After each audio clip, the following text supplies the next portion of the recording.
नमस्कार, स्वागत है आप सभी का A1 टीवी में। मैं हूं आपके साथ उमंग माथुर और आप देख रहे हैं A1 उत्तराखंड। आइए बुलेटिन की शुरुआत करेंगे, लेकिन पहले नजर डालते हैं इस वक्त की सुर्खियों पर।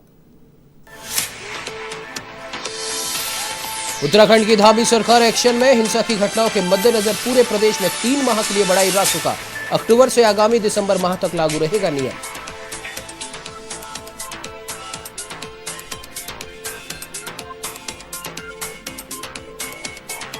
लखीमपुर खीरी में किसानों की हत्या का उत्तराखंड में भी विरोध। बाजपुर में आक्रोशित किसानों ने हाईवे किया जाम, तो डोईवाला, हरिद्वार, हल्द्वानी, मंगलौर और सितारगंज सहित कई स्थानों पर किया विरोध प्रदर्शन।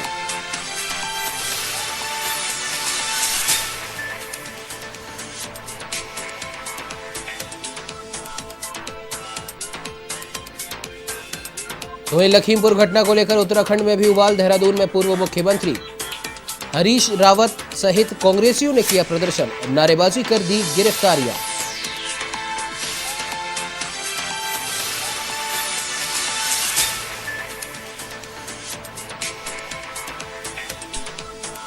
नहीं रही टिहरी गढ़वाल की राजमाता सूरज कुंवर शाह। पूर्णानंद घाट में किया गया अंतिम संस्कार। मुख्यमंत्री पुष्कर सिंह धामी भी रहे मौजूद। राजस्थान के बांसवाड़ा रियासत में हुआ था जन्म।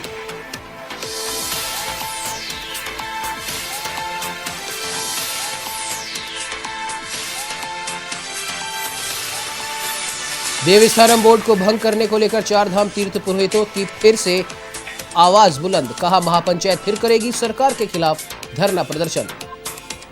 हमें सरकार पर भरोसा नहीं।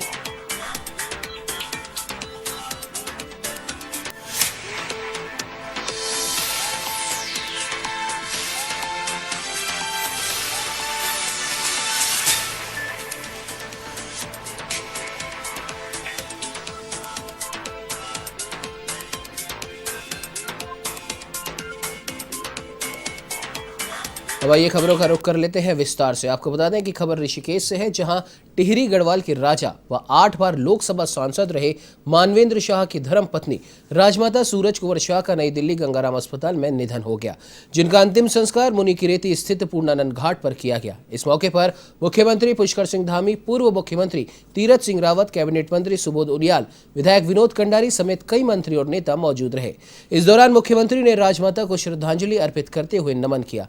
आपको बता दें कि राजमाता सूरज कुंवर शाह का जन्म राजस्थान के बांसवाड़ा रियासत में 22 सितंबर 1923 में हुआ था। उनके पति राजा मानवेंद्र शाह का देहांत 5 जनवरी 2007 को हुआ था। उनकी 3 पुत्रियां, 1 पुत्र राजकुमार मनुजेंद्र शाह है।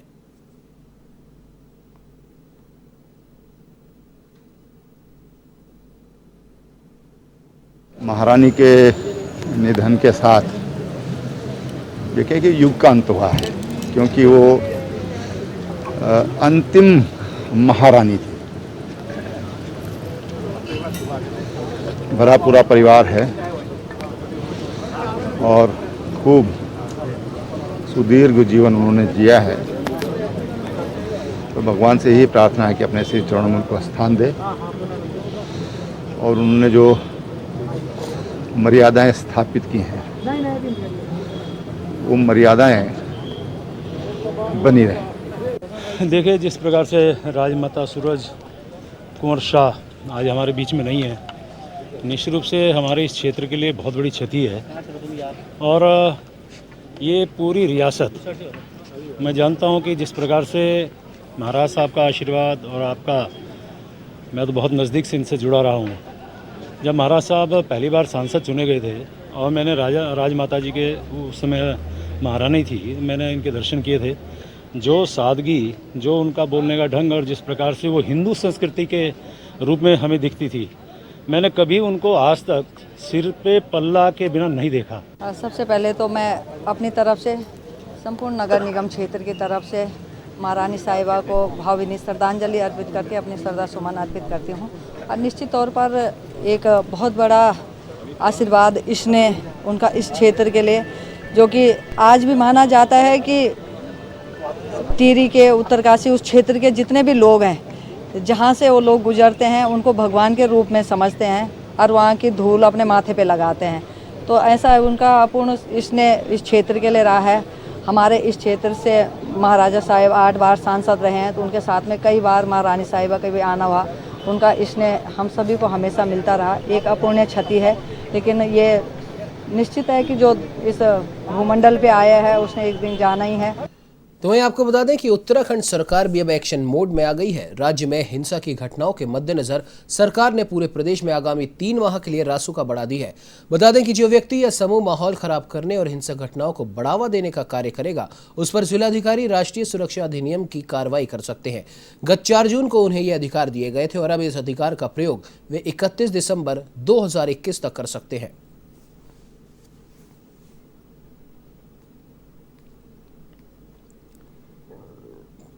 तो वहीं उत्तर प्रदेश के लखीमपुर खीरी में हिंसा के दौरान 4 किसानों, 3 बीजेपी कार्यकर्ताओं और एक पत्रकार की मौत हो गई है। इस हिंसा के बाद किसानों का प्रदर्शन जारी है और वो मारे गए किसानों के शव को सड़क पर रखकर प्रदर्शन कर रहे हैं। किसान कई मांगों पर अड़े हैं और खबर यह है कि किसानों और लखीमपुर खीरी प्रशासन के बीच समझौता हो गया है। बताया जा रहा है कि हिंसा के दौरान मारे गए सभी मृतकों को 45 लाख रुपए की आर्थिक सहायता दी जाएगी। साथ ही मृतकों के परिवार के एक सदस्य को नौकरी दी जाएगी और इसके अलावा घायलों को 10-10 लाख रुपए की आर्थिक मदद भी दी जाएगी। मामले की जांच हाईकोर्ट के रिटायर्ड जस्टिस की निगरानी में की जाएगी। किसान नेता राकेश टिकैत और एडीजी प्रशांत कुमार ने एक साझा प्रेस वार्ता कर जानकारी दी। सभी 4 मृतक किसान के परिवार वालों को 45 लाख रुपए का मुआवजा मिलेगा। परिवार वालों में से एक को नौकरी दी जाएगी और पूरे मामले की जांच रिटायर्ड जज के जरिए होगी।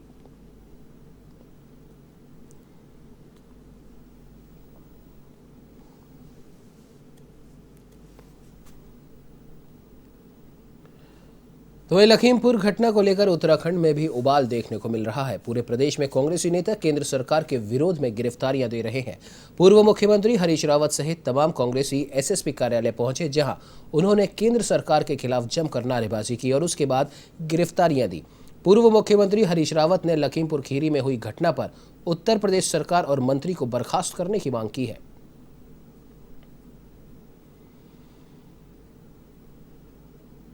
उत्तर प्रदेश की सरकार इस षड्यंत्र में सम्मिलित है।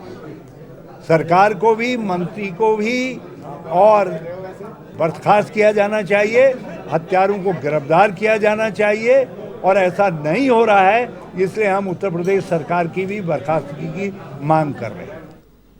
तो वहीं खटीमा में कांग्रेस कार्यकारिणी प्रदेश अध्यक्ष भुवन कापड़ी और कांग्रेस के कार्यकर्ता धरने पर बैठे और लखीमपुर खीरी मामले में किसानों का समर्थन किया। इस दौरान भुवन कापड़ी का कहना है कि सरकार किसानों पर अत्याचार कर रही है और सरकार के अत्याचार से किसान अब परेशान हो चुके हैं।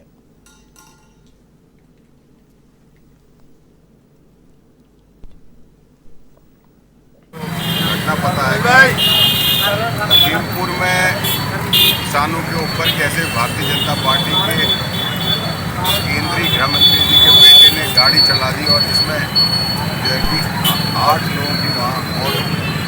तो आज तो लोकतंत्र में अपनी विश्वास रखते थे, जो लोग हिंदुस्तान के लोकतंत्र को विश्व में भी कहा जाता था कि सबसे मजबूत लोकतंत्र है और हर व्यक्ति को अपनी बात रखने का अधिकार था।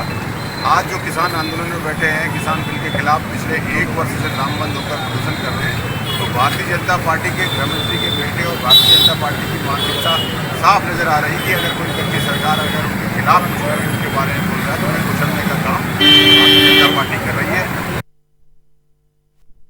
आम आदमी पार्टी की रोजगार गारंटी यात्रा पहुंची और यात्रा का लोगों ने जोरदार स्वागत किया।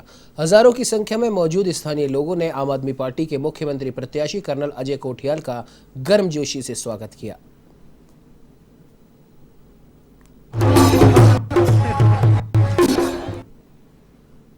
और जनता को बता रहे हैं कि आम आदमी पार्टी किस तरीके से जब सत्ता में आएगी तो बदलाव जो बोलते हैं, जो नवनिर्माण बोलते हैं, उन्हें जमीन में कैसे अमल करेगी।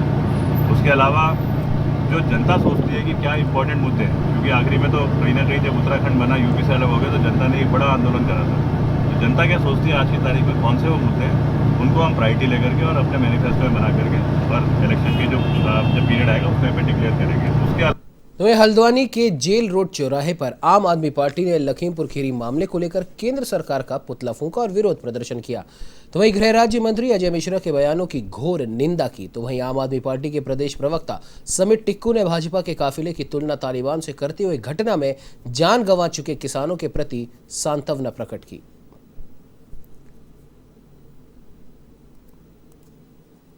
कल एक हृदय विदारक घटना लखीमपुर खीरी में हुई है, जिसमें हमारे कुछ किसान भाइयों के ऊपर ये निरंकुश भारतीय जनता पार्टी के मंत्री और उसके पुत्रों ने गाड़ी चला दी है। सबसे पहले उनको श्रद्धांजलि। इस तरह का जो तानाशाही रवैया है, ये ऐसा लगता है कि तालिबान पूरा का पूरा भाजपा सरकार के शासन में आ चुका है। इसे हम बिल्कुल बर्दाश्त नहीं करेंगे। तो वहीं लखीमपुर खीरी में किसानों की निर्मम हत्या के विरोध में उत्तराखंड में भी विरोध प्रदर्शन किया गया और इस दौरान कई जगह बाजार बंद रहे, साथ ही जुलूस भी निकाले गए और केंद्र और यूपी सरकार पर निशाना साधा गया। आप भी देख सकते हैं अपनी टीवी स्क्रीन पर उत्तराखंड के थराली, मंगलौर, हल्द्वानी, अल्मोड़ा, सितारगंज और हरिद्वार की कुछ तस्वीरें, जहां पर केंद्र सरकार और उत्तर प्रदेश सरकार के खिलाफ धरना प्रदर्शन किया गया। कहीं कहीं पर केंद्र सरकार और यूपी सरकार के पुतले भी जलाए गए और साफ तौर पर उत्तर प्रदेश सरकार की तुलना तालिबान से कर दी, जहां वो अपनी गाड़ी के नीचे किसानों को रौंदने जैसी हृदय विदारक घटना को अंजाम दे रहे हैं।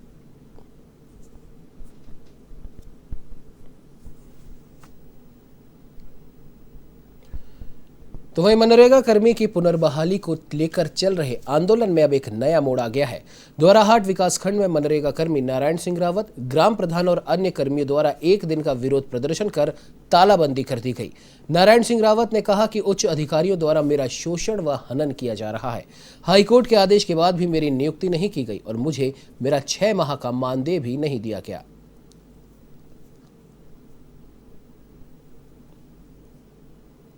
निश्चित तौर पर सरकार के दबाव में मुख्य विकास अधिकारी श्रीमान नवनीत पांडे और खंड विकास अधिकारी श्रीमान साकिर हुसैन द्वारा लगातार मेरा मानसिक और आर्थिक उत्पीड़न किया जा रहा है। पहले इन्होंने एक झूठे शिकायती पत्र के कारण मेरी एकतरफा सेवाएं समाप्त कर दी और उसके बाद में माननीय न्यायालय की शरण में गया और माननीय हाईकोर्ट का मैं आभारी हूं कि उन्होंने तत्काल नियुक्ति के साथ मेरे लंबित मानदेय के भुगतान के आदेश मुख्य विकास अधिकारी और खंड विकास अधिकारी द्वाराहाट को दिए थे, लेकिन इन्होंने स्थानीय विधायक के दबाव में लगातार पहले मेरा उत्पीड़न किया, अब ये माननीय न्यायालय के आदेशों की अवहेलना भी कर रहे हैं। तो वहीं देवस्थानम बोर्ड को भंग करने को लेकर एक बार फिर 4 धाम तीर्थ पुरोहितों ने आवाज बुलंद की है, जिसे लेकर तीर्थ पुरोहितों ने एक प्रेस वार्ता भी की। उन्होंने कहा कि 4 धाम तीर्थ पुरोहित हक हकूकधारी महापंचायत फिर सरकार के खिलाफ धरना प्रदर्शन करेगी। तो वहीं महापंचायत के अध्यक्ष कृष्णकांत कोटियाल ने कहा कि हमें सरकार पर भरोसा नहीं है, सरकार कहती कुछ है और करती कुछ है।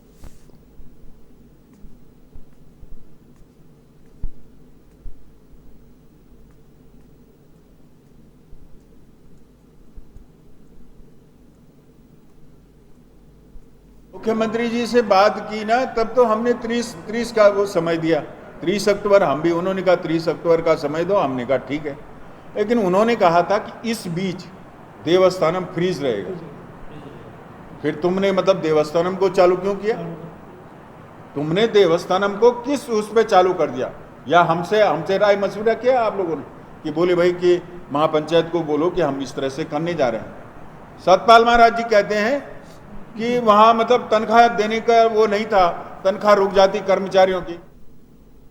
कि अल्मोड़ा में रामलीला मंचन की तैयारियां जोरों शोरों से शुरू हो गई है।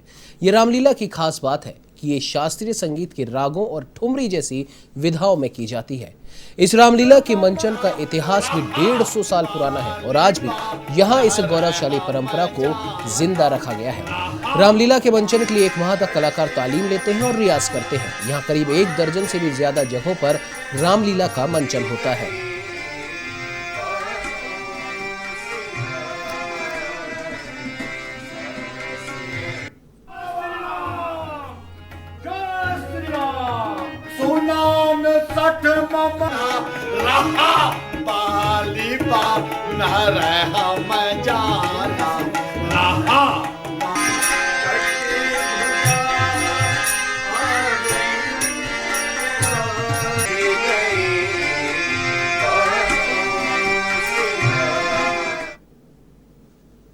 महिलाएं जिस तरीके से अभिनय कर रही हैं, चाहे वो राक्षसी किरदार हों, चाहे दशरथ, जनक और रावण, मेघनाथ, कुंभकर्ण, वो अपने आप में एक बहुत बड़ी बात है कि जिस तरीके से उनका अभिनय निखर कर आ रहा है और इस बात को सार्थक करते हुए महिलाएं इस बात को सार्थक कर रही हैं कि महिलाएं किसी भी तरीके से पुरुष से कम नहीं हैं।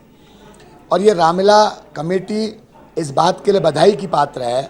हम सब का प्रयास था कि हम 3 दिवसीय पहले रामला करें। रामला में बचपन से यहाँ रामला पहले अपने पांडे खुला में रामला पाठ खेलते थे, उसके बाद यहाँ कर्नाटक खुली में 17-18 से जुड़े हुए हैं।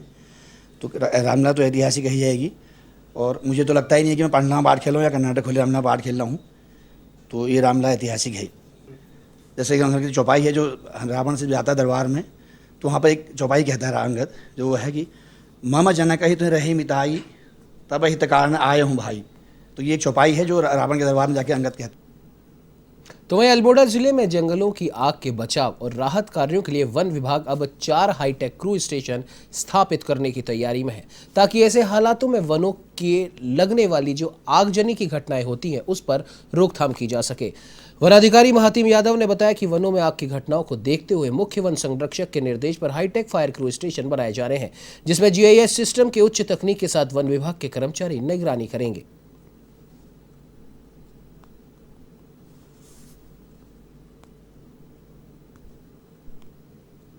वनाग्नि से प्रभावित रहा है, ये एक बड़ी चुनौती रही है। तो इस संबंध में CF श्री भर्तृहरि सर के निर्देशन में अल्मोड़ा में टोटल 4 मॉडल क्रू स्टेशन बनाए जा रहे हैं, ताड़ी खेत में, अय्यार पानी, चंथरिया और मानिला में।